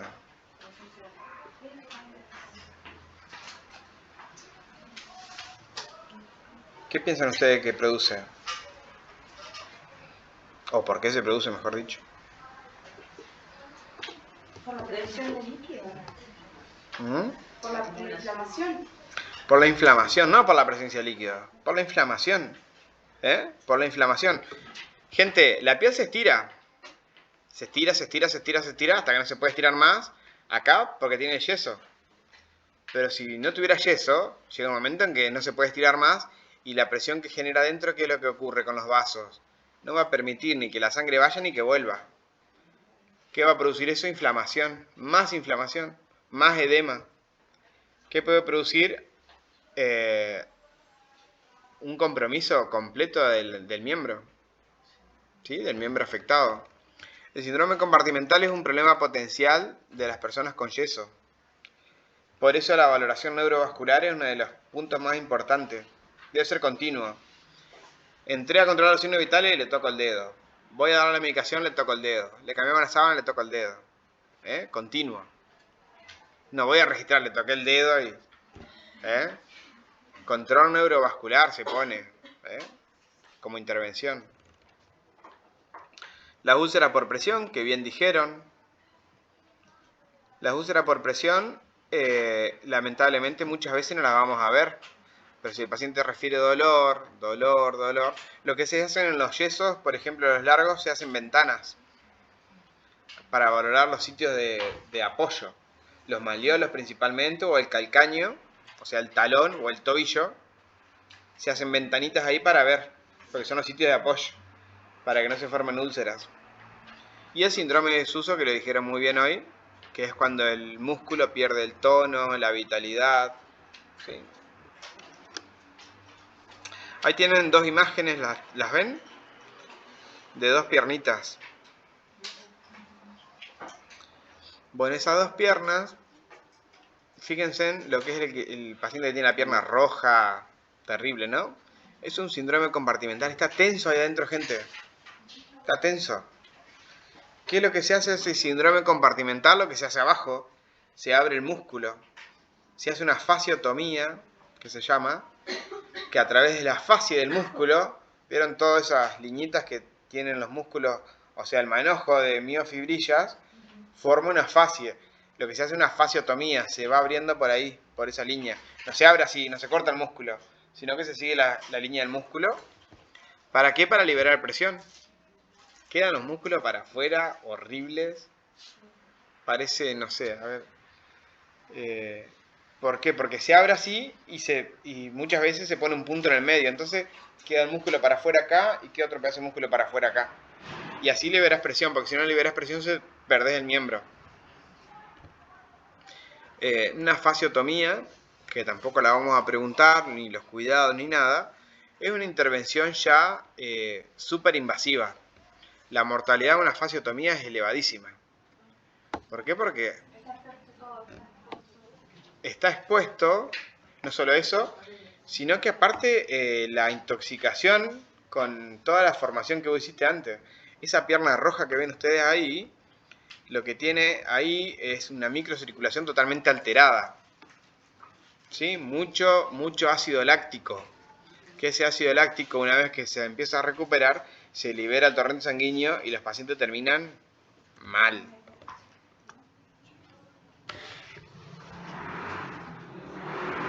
Nunca había un síndrome compartimental por una fractura, por un yeso. Sí he visto por otras situaciones, pero por eso no. Ahí ven las fijaciones externas, que estamos hablando de los tutores, que hablamos un poquito. Fíjense ahí en la primera imagen, es una fractura con minutas por aplastamiento. Una fractura múltiple, ahí no puede hacer más nada. Lo único que tenés que hacer es fijar el punto A y el punto B y mantenerlo fijo. Y lo vas aproximando a poco. No tengo cómo señalarlos, pero digamos se nota ahí, ¿no? Arriba y abajo, cómo va agarrado. ¿Cómo lo colocan a...? En quirófano. En quirófano. ¿Con taladro? Con taladro. Yo me acuerdo que una vez me levanté de una operación y le estaban mandando taladro en el mariolo. Aún no tenía la pata arriba. ¿Sí? Y dije, no, voy a dormir por la otra. ¿Y dónde estaba vos? ¿En quirófano? En quirófano, recién salía. Sí, se taladra. No puedo dormir. Chicos, se taladra con un taladro común y silvestre. Sí, era normal. Y Sí. yo me levanté y lo googleé. No sabía qué estaba imaginando. Después el martillo. El martillo es el que tenemos en la caja de herramientas. El serrucho es el que tenemos en la caja de herramientas. La sierra es... Ah, no tiene serrucho. Sierra era. Con un serrucho. Con sierras. Sí. Sí, sí. Amo. O sea, tienen... Cuando hacen amputación en general hacen la anestesia local sería y el paciente escucha todo, solamente le ponen Peridural. Peridural. Estos son con taladros milimétricos, ¿no? O sea, tienen la distancia ya programada. Que puede ser un tope, le ponen a veces un tope, o directamente, los más modernos te dicen la profundidad que vas. 3,5 centímetros. Y ahí te meten un fijador y ya está. Realmente así, no hay magia acá, no hay un poquito de anestesia local y dale que va. ¿Por qué? Porque el hueso no duele tampoco, lo que duele es el periósteo. Entonces vos no podés infiltrar el periósteo, porque no podés atravesar el hueso. Lo que haces es una anestesia local de la piel y te va a doler un poquito cuando atravesés el periósteo. Ya está, no te quejes.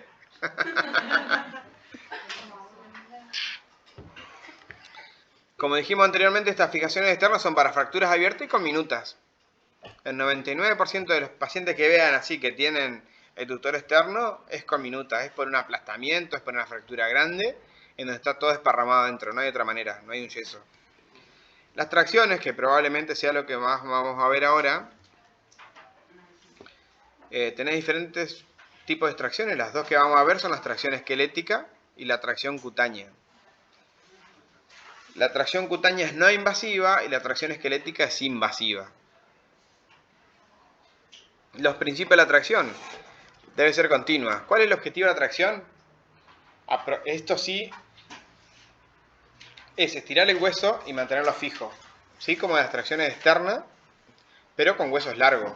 No podemos poner un tutor externo en el fémur. No podemos poner un tutor externo en la tibia y en el peroné. ¿Sí? Lo que se hace es, se tracciona. No puede andar con dos tutores externos. ¿Se entiende eso? Entonces lo que se procede a hacer tracciones esqueléticas. Los principios de la tracción, bueno, que debe ser continua. Un paciente en tracción, como ven en la otra imagen, si lo pueden pasar, que hay contracción esquelética, debe ser continua. A verlo. Bueno, no sé si se ve ahí. Esta parte, ¿no? Todo esto, todas estas poleas y esta cuerda, ¿lo ven? Debe ser continua. Con peso, ¿sí? Debe ser continua. ¿Qué es lo que digo yo continua? No porque lo bañemos lo tenemos que sacar, no porque lo movilicemos lo tenemos que sacar. Debe ser continuo. A ver, re difícil manejar un paciente de esto, ¿no? Porque los problemas que tiene son enormes. Y en el caso de la circulación, Ajá. mantenerlo levantado así tanto tiempo. Y para eso es para que no se inflame la... Por eso está levantado. Uno de los objetivos es que no se inflame. Pero ¿qué pasa? Pero a vos te tiene que llegar sangre igual. Sí. Claro. Por más que esté con la patita así para arriba, te va a llegar. ¿Qué tiene esto? Debe ser continua. Esto no lo puedo sacar nunca, salvo por indicación médica.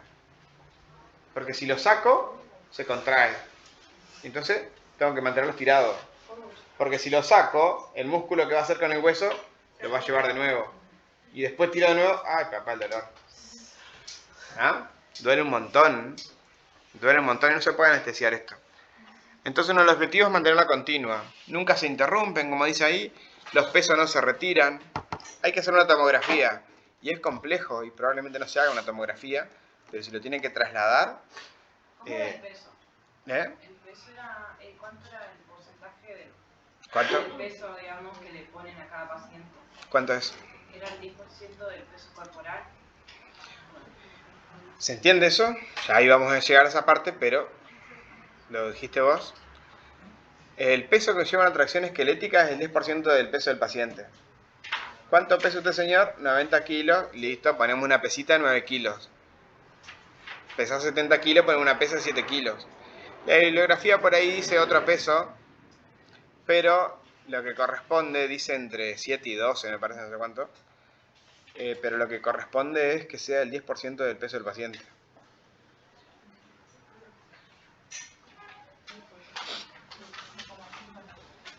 No debe haber factores que pueden interrumpir el trabajo de la tracción. O sea, las cuerdas tienen que estar libres, gente. No pueden estar fuera de las poleas, no pueden estar tocando la cama, no pueden estar las pesas tocando la cama, tienen que estar libres, tienen que caer.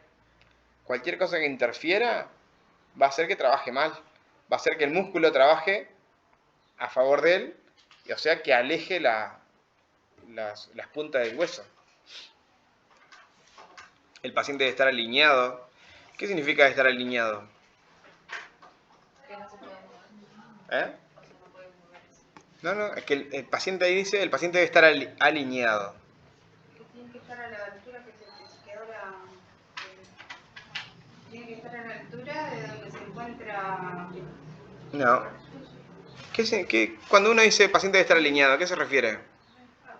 Digamos, el torso también tiene que estar alineado. Claro, eso, acá, así. ¿Alineado es esto? No, quietita no. Quédate quieto que te desalineás. No. Quietito no quiere decir alineado. Alineado quiere decir que esté en una línea imaginaria, que esté con una postura bien, no que esté así. Tenemos pacientes delirantes que deliran, pobres, y se desalinean, pero bueno, eso es uno de nuestros objetivos. Uno de los factores era justo la protección, ahí al estar todo el tiempo. Ahí. Vamos a la otra imagen. Entonces, en la otra imagen ustedes tienen, gente, para sacar intervenciones, las imágenes de la tracción, que ahí tienen una tracción supracondilia, y en la imagen de la derecha, una tracción calcánea, ¿no? Una es el fémur y la otra es el cúbito y radio.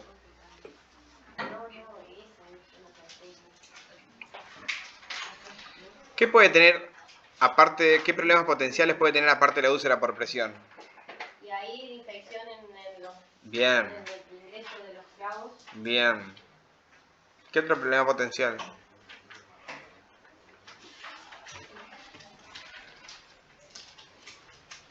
No se maten. El retorno también puede ser. Bien. ¿Una trombosis? Bien. Bien. ¿Qué otro problema potencial? ¿Una trombosis, se entiende? ¿Para la trombosis? ¿Por qué puedes hacer? ¿Se entiende? ¿Eh? No te estaba mirando vos. Ah, bueno, te voy a... Claro.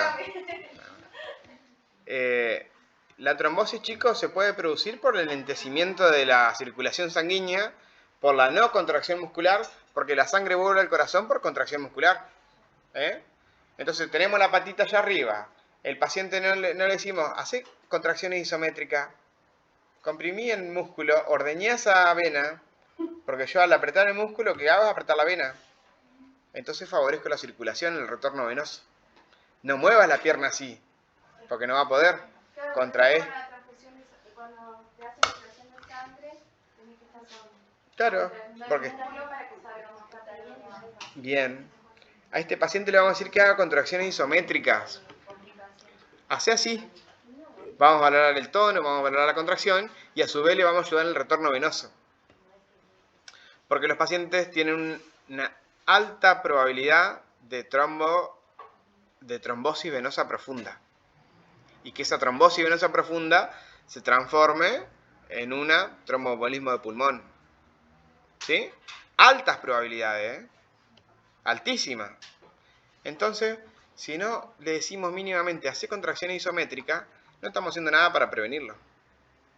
Porque este paciente más que seguro que va a tener que, o sea, las indicaciones médicas van a ser anticoagulantes y demás, de bajo peso, ¿no?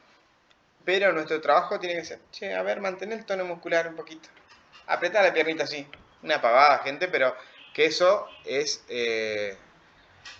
o sea que es, no me sale la palabra, es beneficioso frente a prevenir la trombosis venosa profunda. ¿Qué otro problema potencial? Y ya nos alejamos un poquito de la pierna. Las úlceras por presiones, bien. ¿Qué otro problema potencial? Bien. ¿Qué? Bien. ¿Qué otro problema potencial? Salgamos un poco de la pierna y del músculo. Paciente en cama. Constipación. Bien. ¿Qué otro problema potencial? No hace caca. Aparte de que no se mueve, tiene vergüenza de pedir la chata porque es un caos. Es un caos un paciente que evacúe con una tracción esquelética. Llama a los bomberos. Una bolsa roja lo pones completo así al paciente.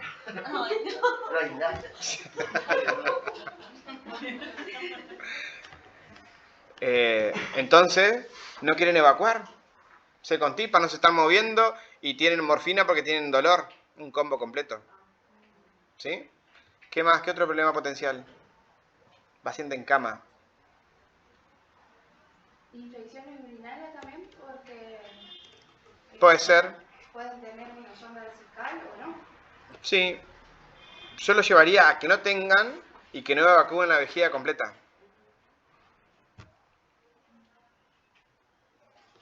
¿Cómo era? ¿Tu nombre? ¿Lionel? No. Lionel. ¿Qué otro problema potencial?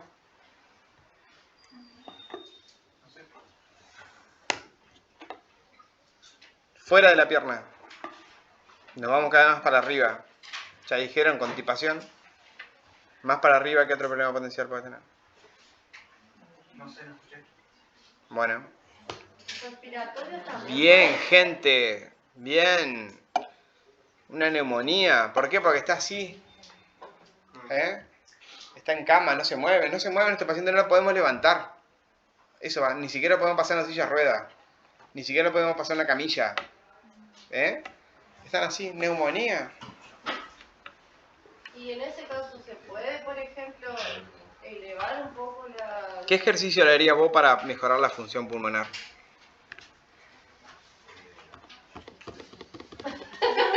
¿Qué intervención? ¿Qué intervención? Trabajar con la respiración. Claro. O sea, tu objetivo va a ser mejorar la función pulmonar. ¿Mediante qué? Que sople el globito, que inspire profundo, que tosa. No sé quién tosió allá. Está. Pero de esa manera vamos a trabajar. ¿Por qué? Porque hay que tratar de prevenir los problemas potenciales. Bien, las cirugías ortopédicas, que es otro de los tramitos de esto, ya es un poco más complejo, ¿no? La cirugía ortopédica está más que nada dada en las articulaciones, en las grandes articulaciones como son la cadera y la rodilla. Son las más comunes. Después tenés en todos lados, ¿no? O sea, tenés desde las manos hasta el hombro, hasta el codo, en todos lados. Ay, vos... Yo creo que si vos tenés una clínica... Sí. Si no, somos tres hermanos y...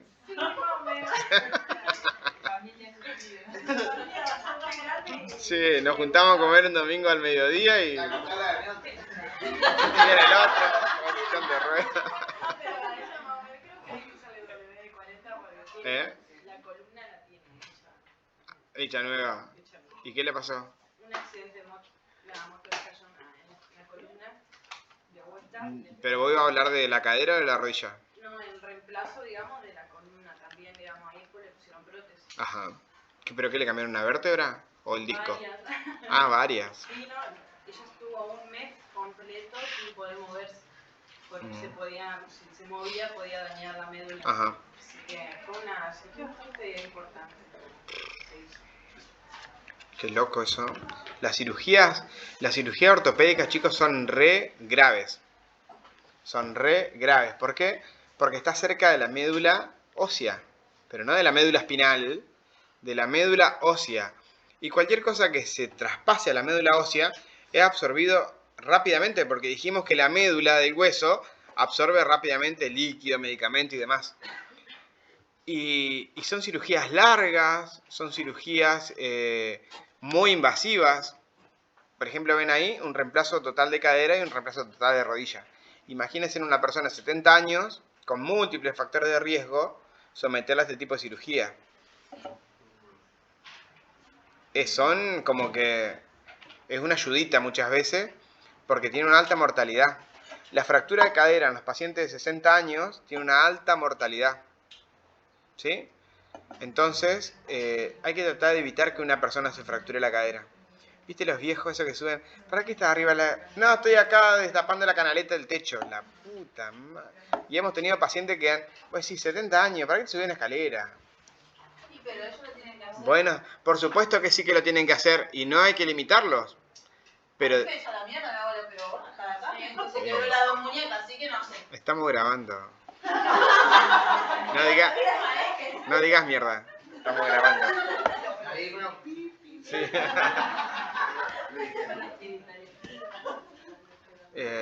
La comisión 1 es así. Chicos, por supuesto que no hay que limitarlos, ¿no?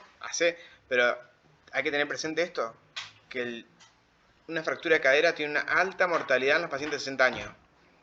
Pero no por la cirugía, sino por lo que conlleva. Es que la recuperación es muy complicada. Antes de la recuperación ya el mismo acto de la fractura, porque es un hueso grande, ya tiene factores de riesgo. Tiene factores de riesgo de embolias grasas, de tromboembolismo de pulmón. Tiene factores de riesgo frente a infecciones.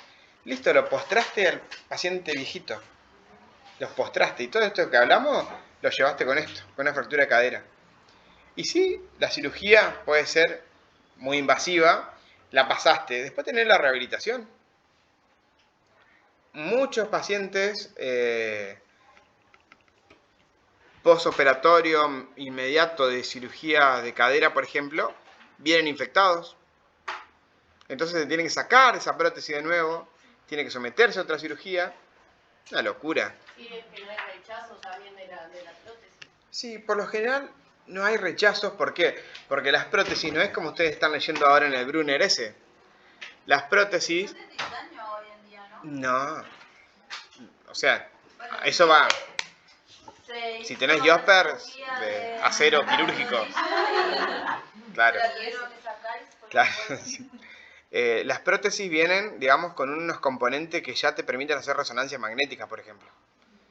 Porque lamentablemente un paciente que tiene una cirugía de cadera y tiene algún otro problema que necesite un estudio mucho más específico, como una resonancia magnética, no se puede realizar. Porque el tipo material no te lo permite. En cambio, ya los diferentes materiales de prótesis ya vienen de una, no sé qué será, pero viene de un material que te permite hacer resonancia magnética, los marcapasos, las prótesis, las válvulas, todos vienen materiales que te permiten hacer resonancias magnéticas. La cirugía... ¿Se te sale? Vos sabés que vos te acercás a la puerta del resonador con algo de metal, ¿no? Y se te empieza a mover el... Sí, yo tengo amigas que son técnicas radiólogas. No es que se me mueva el corazón, pero se te Técnicas de mueve. medicina nuclear y yo fui a ver y todo me tuve que sacar. Sí, realmente. ¿Dónde fue? ¿En Buenos Aires fue? Vieron que hubo una protesta que le habían le habían sacado el escalafón profesional al otro, a los de enfermería, y lo que hicieron fue prender un resonador y no sé si vieron estaba el resonador con la silla de rueda pegada. No fue en Buenos Aires. Pero estaba la silla de rueda pegada así contra el resonador. Una locura, ¿no? Imagínense la potencia que tiene. Y sí, puede ser que te haga daño a las articulaciones si le haces una cirugía de cadera. Ven a una prótesis, digamos, que no tenga... ¿Ven ahí la fotito de la cirugía de cadera? ¿Cómo es? La prótesis colocada. Eso es un reemplazo total de cadera. Porque ahí tenés el acetábulo, la cabeza del fémur, parte del fémur, todo de metal. Todo agarrado con tornillos arriba, ¿no? Qué loco. Está igualmente ahí. ¿Sí? Porque ya te viene la articulación. No es el líquido sinovial natural. La articulación ya te viene con ese movimiento. Lo que tiene cuando hay reemplazo total de cadera, cuando hay que cambiar el acetábulo, que ahí está atornillado, como ven ahí, lo que se hace es se cementa para fijarlo al hueso. Porque imagínense la fuerza que tienen que mantener esos 3 tornillos, no te lo van a mantener, sino que está pegado con cemento. Al calentar el cemento, ¿sí? Para fijar esa cápsula que ven ahí, al calentar el cemento, al estar tan cerca de la médula ósea, lo que hace, y hemos tenido pacientes en paro en el momento ese, porque es como que hace un reflejo vagales, porque se transmite para todos lados, y está calentando a mucha temperatura el hueso, y está calentando mucha temperatura y el cemento. Entonces hacen reflejos vagales y como que hacen un paro, bradicardias extremas. Es realmente... Se puede ver después cuando sale un postquirúrgico, lo vemos nosotros tenemos que controlar. ¿A qué? Un estado vagal. No, reflejo vagal. O en el quirófano. No, puede pasar tranquilamente a... ¿Qué tendrías que controlar vos de una cirugía ortopédica? Bueno, primero los signos vitales, después el postquirúrgico, después... ¿Buscando qué? Porque la intervención del control del signo vital está mal. O sea, control de signos vitales tensión arterial, buscando signo de shock, frecuencia cardíaca, buscando, no sé, así. ¿Sí? ¿Qué más? La parte donde está la cirugía, el color, si no hay inflamación, el aumento sería de algún aumento líquido. En un postquirúrgico prolongado, ¿qué más valorás vos? Bien. ¿Que esté despierto? O sea, son pacientes que están sometidos a una cirugía enorme, pacientes viejitos. Muchos pacientes se despiertan con un ACV isquémico, por ejemplo. ¿Sí? Y si vos no valorás la función neurológica, te estás comiendo un ACV isquémico porque voló un trombito, un coagulito, una embolia grasa, porque estamos hablando de un hueso grande, y no sé, yo me fijé en la cirugía, estaba bien. Pero el paciente no puede comer, por ejemplo, tiene una fascia, una disartria. Entonces siempre hay que valorar en cirugías prolongadas la función neurológica, digamos. ¿Qué más harías vos con este paciente postquirúrgico? Bueno, aparte de eso, la neurológica, Ajá. preguntarle ¿La cabecera a la cama? el dolor, la posición, Ajá. ¿Cómo? si tiene un reemplazo total de cadera, tiene que estar en cúbito. Bien. ¿Y la posición de la cabecera?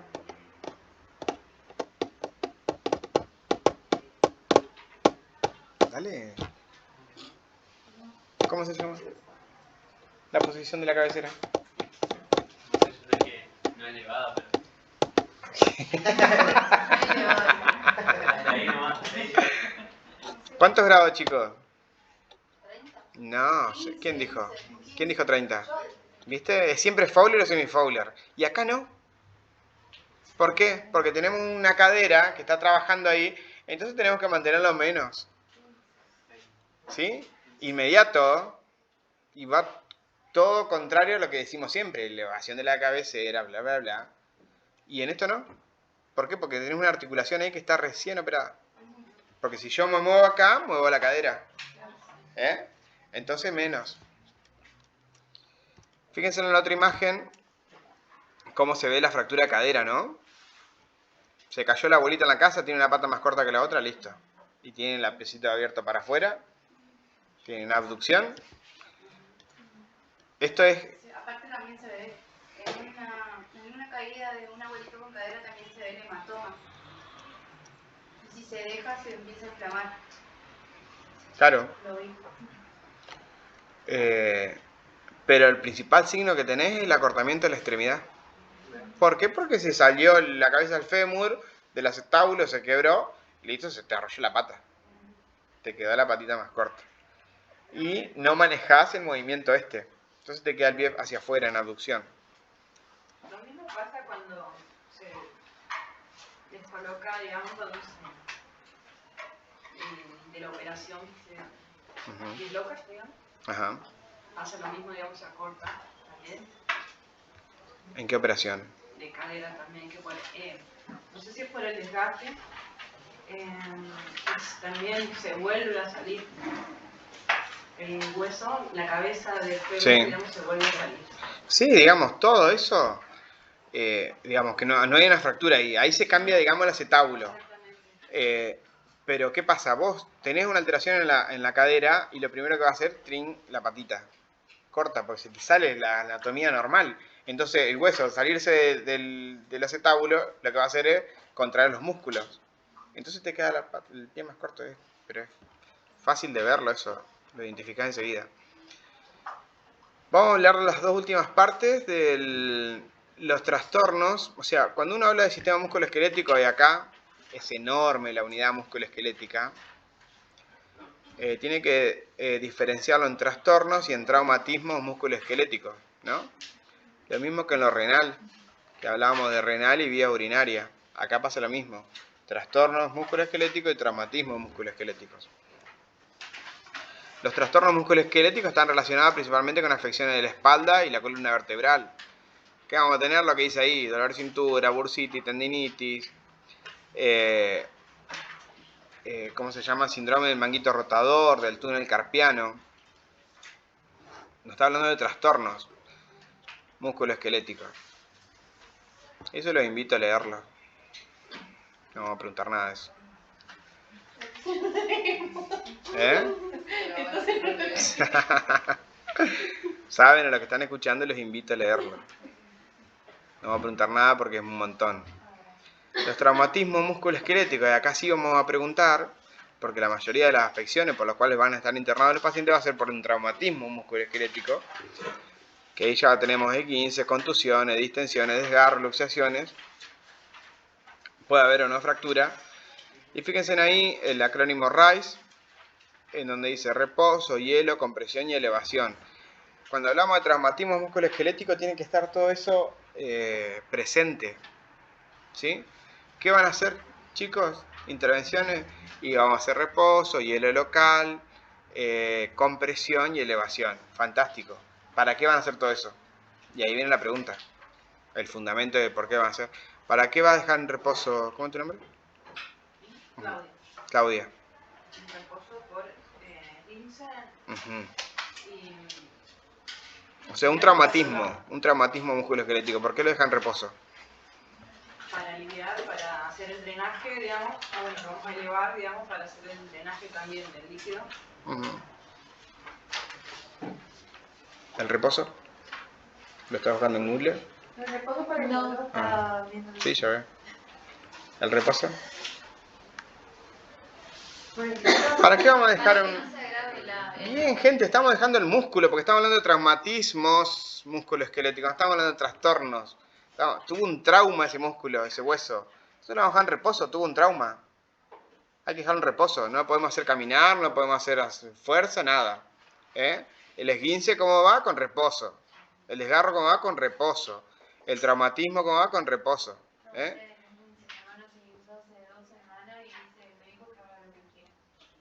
Pero el esguince, ¿cómo era tu nombre? Camila. Le esguince y va a tener diferentes grados de esguince. Hay 3 tipos. Claro, mira. Muy bien. Entonces, de acuerdo a la...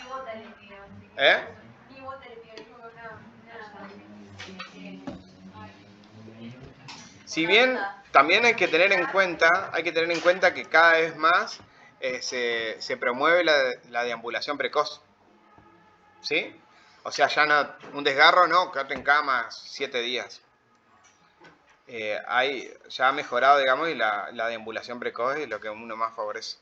El hielo, ¿para qué aplicas hielo? Ya sé, pero ¿qué produce? ¿Sí? No, sí. ¿Para qué aplico hielo? Para desinflamar. Bien, pero ¿cómo actúa el hielo? Bien, gente, vasoconstricción. Vos disminuís la circulación sanguínea local. ¿Para qué? Porque si tenés mucha sangre que está llegando para tratar de mejorar esa zona, va a hacer que se inflame más. Entonces, ponen un poquito de hielo porque no quiero tanta sangre ahí. Porque si no va a doler. La compresión, ¿para qué? Para sostener, por ejemplo, si en una articulación se sostiene también para fomentar esto del reposo, para que no trabaje el músculo de más. Bien, pero estamos hablando de compresión. Vos estás... Pero no es para que no sean coágulos, son para... Ajá. Va en parte por eso, pero ¿para qué vos realizás una compresión de un lugar donde hubo un traumatismo? Para que no se dermatice, que no se... Bien. ¿Sí? Para que mejore el retorno venoso, para disminuir el edema, para favorecer que no se produzca el edema, porque vos estás comprimiendo. ¿Qué pasa? Pero con vendas elásticas, chicos, con vendas elásticas y con pacientes que se mueven. Si vos tenés un paciente en coma, por ejemplo, con un trauma de cráneo, que vos tenés vendas elásticas puestas, no sirven de nada. ¿Por qué? Porque la venda elástica funciona con la contracción isométrica. ¿Por qué? Porque la venda elástica comprime y vos con el músculo expandís. Entonces, si vos estás quieto, no te sirve de nada.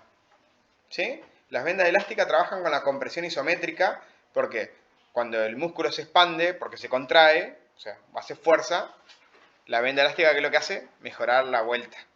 Y así, hace resistencia. Entonces eso mejora el retorno venoso. Si el paciente está en coma, inmovilizado y tiene venda, no sirve para nada. Lo que se hace ahí, se colocan férulas neumáticas que Cada cierto tiempo te aprieta la pierna. Y bueno, la elevación es por esto que hablaban ustedes, ¿no? Para disminuir el edema, mejorar el retorno venoso y demás. Por último vamos a hablar de trauma de pelvis. Que el trauma de pelvis es un trauma muy grave que probablemente no lo veamos nosotros. Pero lo que sí está bueno saber de esto es las distintas lesiones que se producen en la pelvis, ¿no? Chicos, si tenemos una lesión en la pelvis, es un paciente sumamente grave. ¿Está? Que si lo vemos en el hospital ya va a estar estabilizado, va a estar con cirugía, va a estar todo. Lo importante de esto es reconocerlo en el momento en que se produce el trauma de pelvis, que puede ser por cualquier situación, ¿no? Una caída de una escalera, un accidente de moto, un accidente de auto, se cayó de la bicicleta. Cualquier fuerza que se produzca a velocidad, ¿no? Si me caigo de mi propia altura no voy a tener un trauma de pelvis. Los traumas de pelvis puede haber compresión lateral, anteroposterior o mecanismos combinados. ¿Qué quiere decir esto? ¿Vieron cómo es la pelvis que tiene las crestas ilíacas y el anillo pélvico? Bueno, se comporta de esta manera. Entonces recibe golpe de todos lados la pelvis.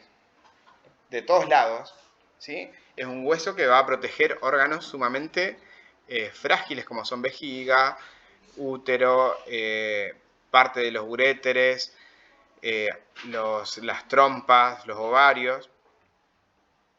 Entonces es un hueso que da protección. ¿Qué pasa? Está súper irrigado esa zona. Cualquier fractura de pelvis va a hacer que gotee sangre.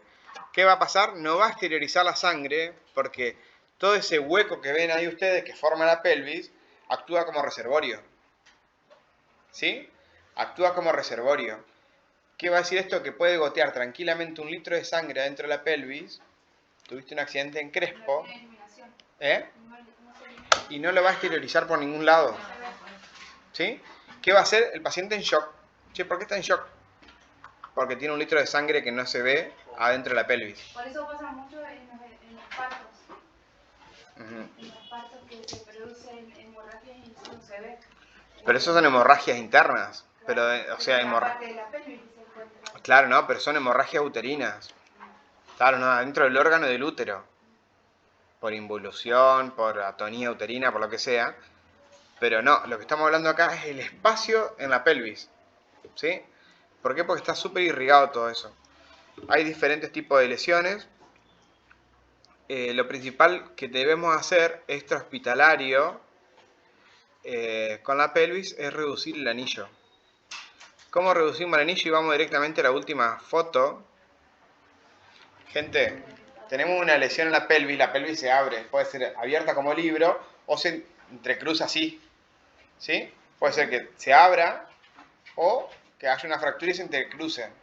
Cualquiera de las dos fracturas son sumamente graves.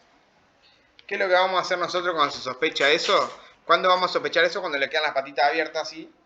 Está el cristiano ahí tirado en el piso, tiene la patita abierta. No lo movamos, no lo toquemos. ¿Qué vamos a hacer? Fíjense en la última imagen, algo básico. Y esto probablemente ni entre en el examen, ni esté en el Brunner. Esto es importante conocerlo para manejarlo nosotros en la parte extrahospitalaria, porque estos pacientes se mueren. Estos pacientes se mueren antes. ¿Cómo se hace? Práctica. Hubo un curso de emergentología el otro día, donde hicieron, que era para ¿no lo hicieron ustedes? No. Era para estudiantes, para profesionales, para choferes. Dura 3 años. Es como... No, bueno, esa es la especialidad. No, el otro día la facultad hizo una diplomatura que podían entrar, o sea, no te daban la diplomatura, te daban como un curso realizado, pero fueron de 5 meses y hicieron la parte práctica en el Hospital Palma. Con simulación. Salía 3.000 pesos. Era nada. Chicos, ¿se deben pagar un Fernet 1.000 pesos ustedes en el boliche? Ah, mirá qué bueno es. ¿Eh? No. Sí, ¿a dónde vas? Chicos, esto salva vidas. Esto que ven acá en la imagen ustedes, cuando uno sospecha una fractura de pelvis, salva vida. ¿Por qué lo traigo a colación? Y a lo último, porque debemos conocerlo. Probablemente no lo van a hacer ustedes, pero digamos, estas acciones así de fijar la pelvis, trasladalo al paciente, subir al auto, a la camioneta, lo que sea, fijarle la pelvis. Porque si no le fijamos la pelvis, eso sigue sangrando, y los pacientes llegan en muy mal estado general. ¿Tenemos la patita para afuera? ¿Vieron que sí? Tenemos la patita así. Tenemos la patita así, trauma de pelvis. Tenemos una pata así, para afuera, y la otra acá, trauma de pelvis. Ponen un cinto, ponen lo que sea. Atáselo con algo, con una sábana, con lo que sea, pero trasladarlo de esa manera. Va a evitar de que continúe sangrando. Parece el pantaloncito. ¿Eh? Para fijar la zona. Claro. Nosotros